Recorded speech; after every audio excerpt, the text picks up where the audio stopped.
Hierdie waarheid gaan jou vrymaak vandag. En dis die saak dat baie mense bid en sê, Here, kom U in my lewe in.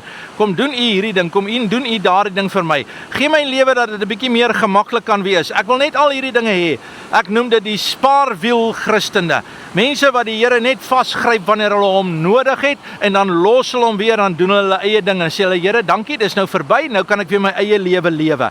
Dis nie God se plan vir jou nie. Jy sien, dis 'n verkeerde manier om te benader wat God is en wie God is in ons lewe. Ons vra nie dat die Here na ons toe moet kom nie. Ons bid dat ons by die Here sal uitkom. Daar's 'n baie groot verskil. 1 Johannes 4 vers 10 sê, hierin is die liefde, nie dat ons God lief gehad het nie, maar dat hy ons lief gehad het en sy seun gestuur het as 'n versoening vir ons lewens.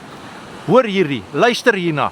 Ek en jy hoef nie vandag te sê, die Here bestaan nie, die Here is nie daar nie, die Here werk nie uit nie. Dis ongeloof wat dit sê. Ek en jy kan vandag sê, en wanneer ons dit glo, kan ons weet dat die Here het ons lief, selfs die tye toe ons hom nie lief gehad het nie, toe ons geen antwoord gehad het nie, toe ons nog besig was met ons eie planne, het die Here alreeds ons getrek met koorde van liefde, en hy bring ons veilig na hom toe. So ek en jy kan vandag oorwinning kry in hom. Laat ons die besluit neem vandag en sê, Here, U moenie net kom na my sake toe nie. Wat van ek en jy maak 'n besluit en sê, Here, kom ons raak betrokke in die Here se saak. Kom ons begin inkoop in die plan van die Here. Kom ons begin saad saai in God se koninkryk. En kom ons begin opgewonde raak oor God se sake, want waaroor ons opgewonde raak, is ook waaroor God opgewonde raak in ons lewe. En sy plan is dat jy 'n oorwinning sal behaal en vrede sal behaal en guns sal behaal. Ek is George van 3 Minute Kerk.co.za. Kom ek bid saam met jou.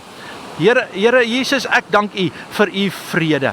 Ek dank U vir U guns, Here. Ek dank U dat U ons lief gehad het, Here, voor ons U nog lief gehad het. Here, want ons as mens kan onsself nie red nie. Ons het die Here nodig. Ons kan nie, ons het U nodig, Here. My gebed is vandag, mag Jesus meer word en ons minder. Mag ons meer van Jesus in ons hart kry. Meer doen vir die Here as ooit tevore. Meer dink oor die Here as ooit tevore. Mag die Here se lewe, elke tree, Here, in ons wees, sodat ons in U kan wees. In Jesus se naam. Amen. And God bless you.